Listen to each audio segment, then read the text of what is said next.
Hi friends, ఆంధ్రప్రదేశ్లోని ఒక చిన్న గ్రామం. చుట్టూ పచ్చని పొలాలు, మధ్యలో మట్టి దారులు. సాయంత్రం అయితే చీకటి త్వరగా దిగిపోయే ప్రదేశం. ఆ గ్రామంలో ఆ రోజు ఒక పెద్ద పెళ్లి జరుగుతుంది. ఇల్లంతా జనాలతో నిండిపోయింది. వెలుగులు, నవ్వులు, పల్లె వంట వాసన. బయటకు చూస్తే ఇదొక సంతోషకరమైన రోజు. కానీ ఆ పెళ్లి కూతురు వైష్ణవి ముఖంలో ఎలాంటి ఆనందం కనిపించలేదు.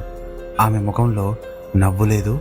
ఆమె కళ్ళలో మాత్రం భయం, బాధ స్పష్టంగా కనిపిస్తున్నాయి. వైష్ణవి ఈ పెళ్లి చేసుకోవాలని ఎప్పుడూ అనుకోలేదు. ఆమె ఒక అబ్బాయిని ప్రేమించింది. అతనితోనే జీవితాన్ని గడపాలని కలలు కనింది. కానీ ఇంట్లో వాళ్ళు ఆ ప్రేమను అంగీకరించలేదు. మేం చూసిన అబ్బాయితోనే పెళ్ళి అని బలవంతం చేశారు. ఎంత చెప్పినా వినలేదు. చివరికి పరిస్థితులకు లొంగిపోయిన వైష్ణవి ఈ పెళ్లి చేసుకుంది. పెళ్ళి అయిపోయింది. రాత్రి అయ్యేసరికి ఇంట్లో వాళ్ళు అందరూ ఒక్కొక్కరిగా అలసిపోయి నిద్రపోయారు. ఇంట్లో అంతా నిశ్శబ్దం అలుముకుంది. వైష్ణవి మాత్రం నిద్రపోలేదు. ఆమె మంచంపై కూర్చొని ఉంది. మెడలో ఆ తాళి ఆమెకు బరువుగా అనిపిస్తుంది. చేతుల్లో ఉన్న గాజులు ఒక్కొక్కటి మోగుతున్న శబ్దం కూడా ఆమెకు భయాన్ని కలిగిస్తుంది. కొద్దిసేపు ఆలోచించింది. ఆమె ముందున్న జీవితం, ఆమె కోరుకోని వ్యక్తి, ఆమెకిష్టం లేని జీవితం. ఆలోచిస్తే గుండె బరువెక్కింది.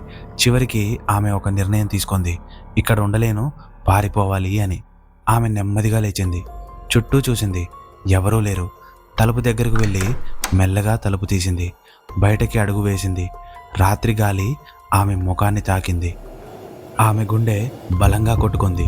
కానీ ఆమె అడుగులు మాత్రం ఆగలేదు. ఇంటి బయటికి వచ్చాక ఆమె ఫోన్ తీసుకుంది. చాలా కంగారుగా తను ప్రేమించిన అబ్బాయికి కాల్ చేసింది.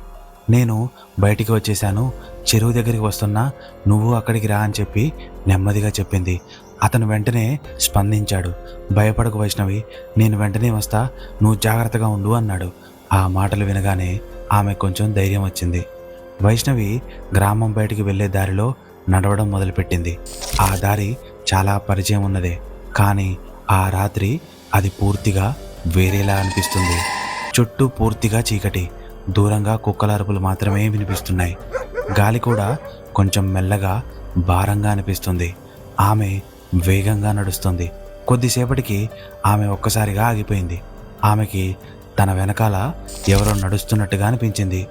ఆమె గుండె ఒక్కసారిగా గట్టిగా కొట్టుకుంది. నెమ్మదిగా వెనక్కి తిరిగి చూసింది.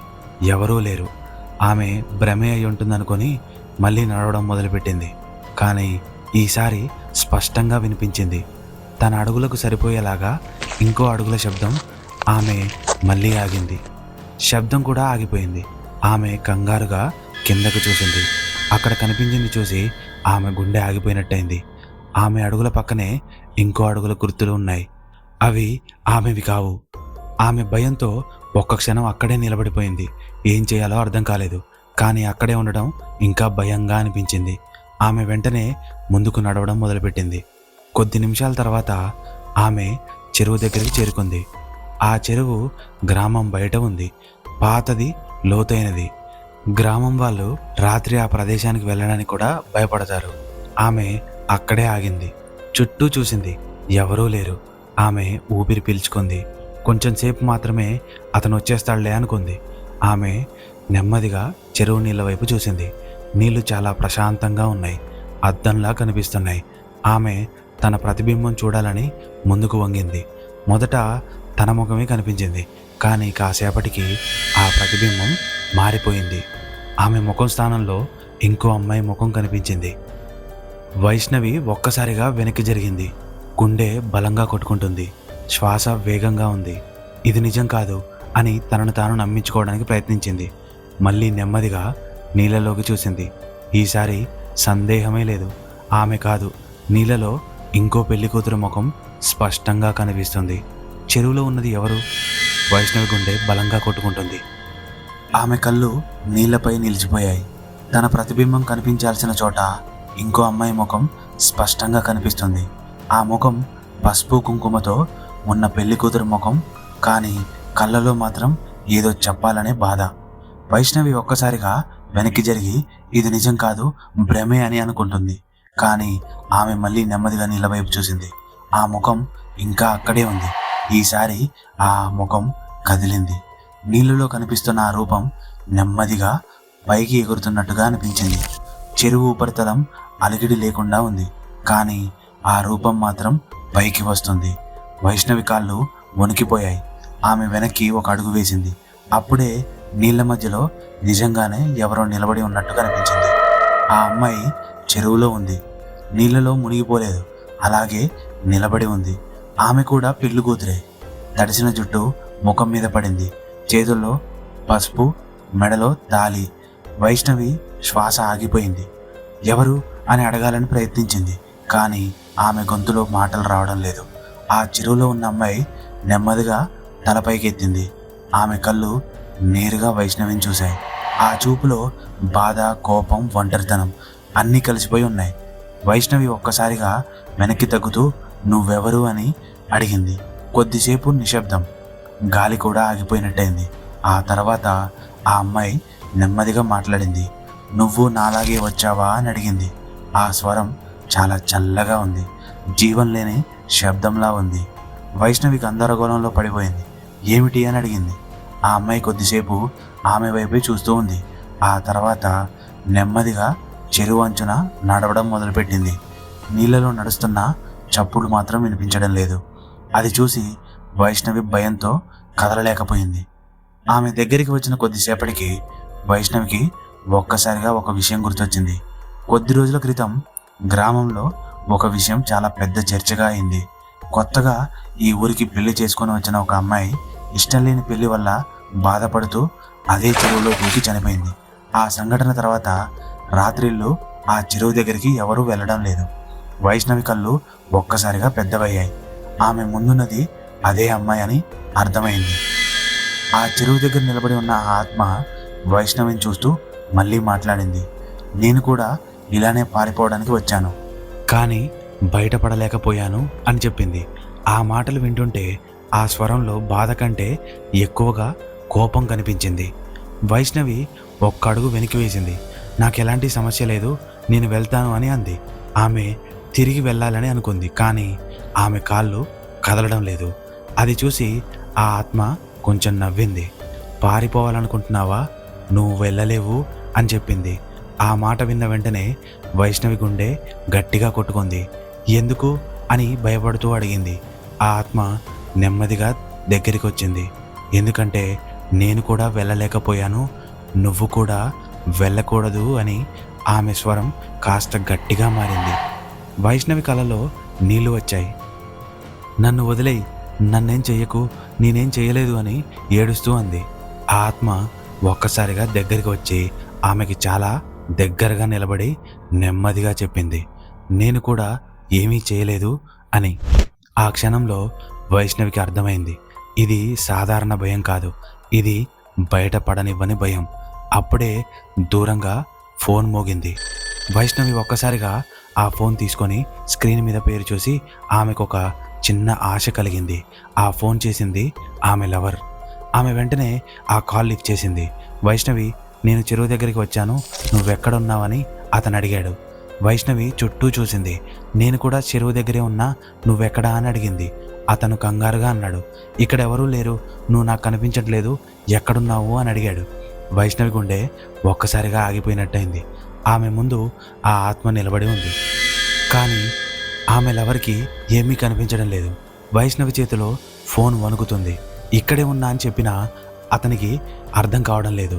తాను ఉన్న ప్రదేశం నిజంగానే అదే చెరువా లేక ఇంకేదైనా? ఆమె ముందే ఆ ఆత్మ నిలబడి ఉంది, కానీ ఫోన్లో మాత్రం ఎవరూ కనిపించడం లేదు అని అతను అంటున్నాడు. వైష్ణవి గొంతు వణుకుతూ ఉంది. నేను నీకు కనిపించడం లేదా అని నెమ్మదిగా అడిగింది. అతను వెంటనే స్పందించాడు. వైష్ణవి, నువ్వేమంటున్నావు? నేను చెరువు అంచునే ఉన్నా, ఇక్కడెవరూ లేరు, నువ్వెక్కడున్నావు చెప్పు అని అడిగాడు. ఆ మాటలు విన్న వెంటనే వైష్ణవి గుండె లోపల ఏదో విరిగినట్టుగా అయింది. ఆమె కళ్ళు మళ్ళీ ఆత్మ వైపు తిరిగాయి. ఆ ఆత్మ మాత్రం చిన్నగా నవ్వుతుంది. ఆ నవ్వులో ఎలాంటి ఆనందం లేదు, అది ఒక బాధతో కలిసిన చల్లటి నవ్వు. చూసావా అని ఆ ఆత్మ నెమ్మదిగా అంది. నీకు కనిపిస్తున్నది అతనికి కనిపించడం లేదు అని. వైష్ణవి ఒక్కసారిగా వెనక్కి తగ్గింది. దయచేసి నన్ను వదిలేయని ఆ ఆత్మని అడిగింది. ఆ ఆత్మ ఒక్కసారిగా వైష్ణవి వైపు ఒక అడుగు ముందుకు వేసింది. నేను కూడా ఇలాగే అడిగాను అని అంది. ఆ మాట విన్న వెంటనే వైష్ణవి కాళ్ళు వణికిపోయాయి. ఆమె ఇక్కడ ఉండలేనని నిర్ణయించుకుంది. ఆ క్షణం ఒక్కసారిగా వెనక్కి తిరిగి పరిగెత్తడం మొదలుపెట్టింది. ఆమె పరిగెడుతోంది. చుట్టూ చీకటి, దారి స్పష్టంగా కనిపించడం లేదు. గాలి వేగంగా ఆమె ముఖాన్ని తాకుతోంది. వెనక నుంచి ఆ ఆత్మ అడుగుల శబ్దం వినిపిస్తుంది. ఆ శబ్దం మామూలుగా కాదు, భయంకరంగా చాలా దగ్గర పడుతుంది.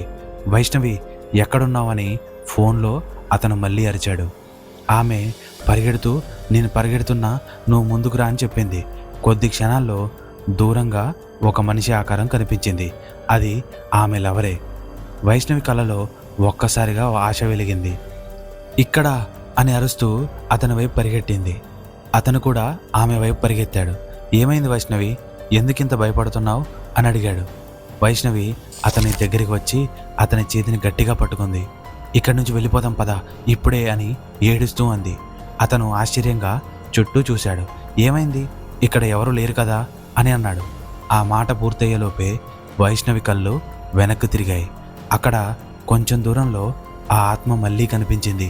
ఈసారి అది మరింత దగ్గరగా ఉంది. వైష్ణవి గట్టిగా అతని చేతిని పట్టుకుంది. అది ఇక్కడే ఉంది అని చూపించింది. అతను ఆమె చూపించిన వైపు చూశాడు.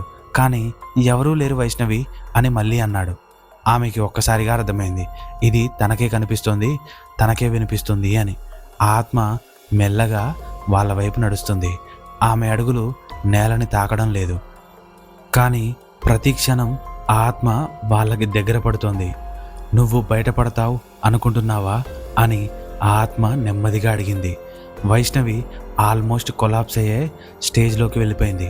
నువ్వు కూడా నాతోనే ఉంటావని ఆ ఆత్మ ముందుకు వచ్చింది. అప్పుడే వైష్ణవి లవర్ ఒక్కసారిగా ఆమెను వెనక్కి నెట్టాడు. నువ్వు పరిగెత్తు వైష్ణవి అని గట్టిగా అరిచాడు. కానీ అని ఆమె చెప్పేలోపే వెళ్ళు అని మళ్ళీ అరిచాడు. వైష్ణవి వెనక్కి తిరిగి పరిగెత్తడం మొదలుపెట్టింది. గుండె బలంగా కొట్టుకుంటుంది, కళ్ళలో నీళ్లు. వెనక నుంచి ఒక్కసారిగా ఒక పెద్ద అరుపు వినిపించింది. అది అతని స్వరమే. ఆమె ఒక్కసారిగా ఆగిపోయింది. గుండె ఒక్కసారిగా స్లో అయిపోయినట్టుగా అనిపించింది. నెమ్మదిగా వెనక్కి తిరిగింది. ఆమె చూసింది జీవితాంతం మర్చిపోలేని దృశ్యం.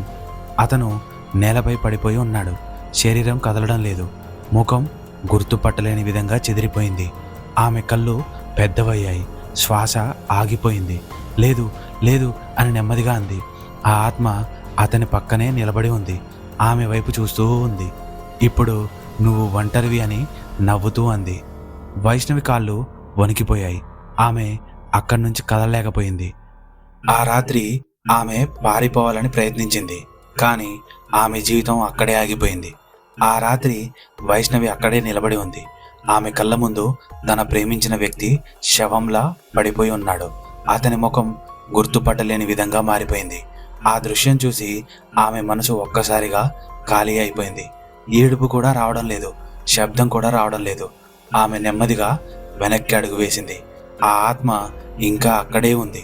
ఆమె వైపే చూస్తూ నిశ్శబ్దంగా నిలబడి ఉంది. నేను చెప్పాను కదా అని ఆత్మ నెమ్మదిగా అంది, ఎవరూ బయటపడరు అని. వైష్ణవి కళ్ళలో నీళ్లు నిండాయి. నన్ను వదిలేయని మెల్లగా అంది. ఆ ఆత్మ దగ్గరికి వచ్చింది. ఈసారి చాలా దగ్గరగా. వైష్ణవి ఊపిరి కూడా ఆగిపోయినట్టుగా నిలబడి ఉంది. నేను కూడా ఇదే చెప్పాను అని ఆ ఆత్మ చెప్పింది. ఆ మాటలు విన్న వెంటనే వైష్ణవి లోపల ఏదో అలజడి మొదలైంది. ఆమెకు అర్థమైంది ఆ ఆత్మ నుంచి తాను బయటపడలేదు అని. ఎంత పరిగెత్తినా ఇదే ముగింపు. ఆమె నెమ్మదిగా తన కళ్ళు మూసుకుంది. కొద్దిసేపు అక్కడే నిలబడి ఉంది. ఆ తర్వాత ఆమె వెనక్కి తిరిగింది. చెరువు వైపు కాదు, ఆమె ఇంటి వైపు. ఆమె అడుగులు బలహీనంగా పడుతున్నాయి. కానీ ఆమె నడుస్తూ ఉంది. ఏడుపు లేదు, భయం లేదు, కేవలం ఖాళీ మాత్రమే.